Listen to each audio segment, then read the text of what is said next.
So everybody's working from home at long last, and it seems to be going really well. It's been great seeing these pictures people have been posting of themselves looking happy, setting up their working spaces, getting into the technology, collaborating with their colleagues and in their teams in new ways, and justifiably asking the question, why the hell haven't they done this earlier? Now, there are lots of tips out there on the internet at the moment about how to work remotely better, and I don't want to add to that. What I do want to do, though, is ask if this disruption is a change process, and of course it is. And what we know from many change processes is that they start off with a honeymoon phase. And I want to ask the question now, what's going to happen in a few days and weeks' time when the first problems start arising, when we don't get the colleagues as quickly as we want to reach them? And to concentrate on a few aspects of team dynamics and leadership behaviour, and especially assumptions which drive dynamics and behaviour, to see what we can do now to tackle these. Forgive me at the start now for being a bit of a pedant, but I want to take task with this term virtual team. I put it in inverted commas because I think it's really sloppy language. You see, if we do something virtually, then we're almost doing it. Virtual reality isn't reality. So are we saying by using the term virtual teams that this team isn't real? Are we suggesting that there's a hierarchy of different team constellations? That the team in the office is the full team and other forms are sort of only almost teams? And how helpful is that at the moment when these teams are the only teams that we've got? We have to work with reality. Teams are teams. They're made up of people with real issues, with real tasks, with real objectives, with real expectations. Teams are real. Let's forget a qualifying adjective. We really need to talk about assumptions. Assumptions being those things that drive our thoughts, feelings, and behaviours as well. Now, working from home is really new for very, very many people. Not everybody was in a startup working agile with Scrum and Kanban and Jira and all these other things. So for many people, it really is new. That's why at the start of this video, I spoke about a honeymoon phase and what's going to happen when this honeymoon phase comes to an end. So what's going to happen when we don't get that colleague as quickly as we wanted to? What's going to happen when our other colleague doesn't reply to our email as quickly as we would want them to? What's going to happen when we start romanticising the good old days back in the office and thinking, I knew this working from home lark wasn't up to what it was meant to be?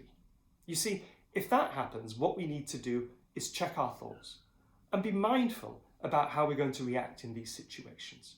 You see, it might be the case that we didn't get the colleague straight away in the office environment.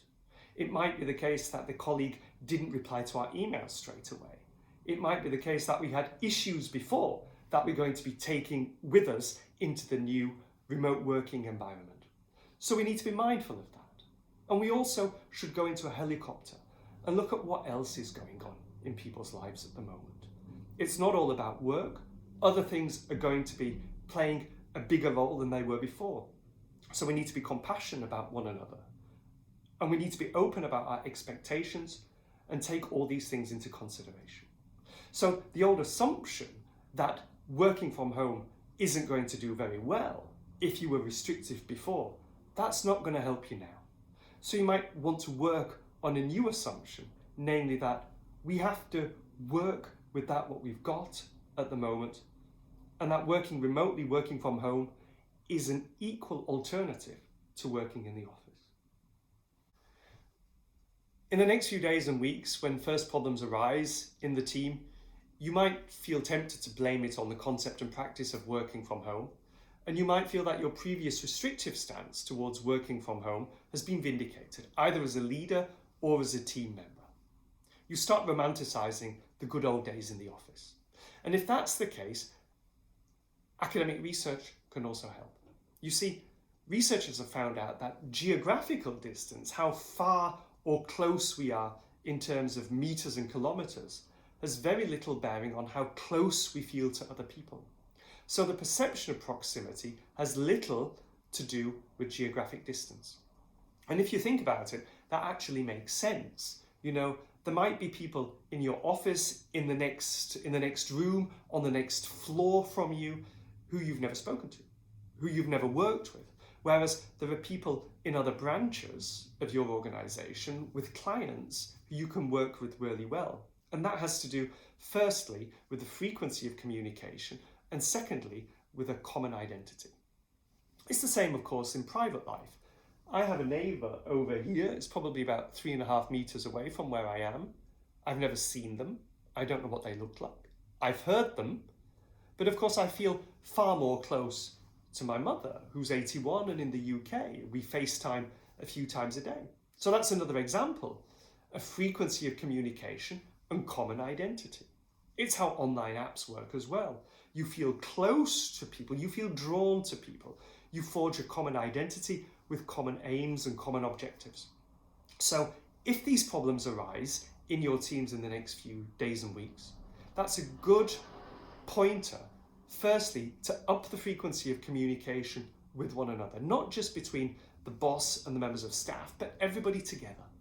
And it's also a good pointer to work on a common identity, to talk about what are your aims, what are you going to achieve.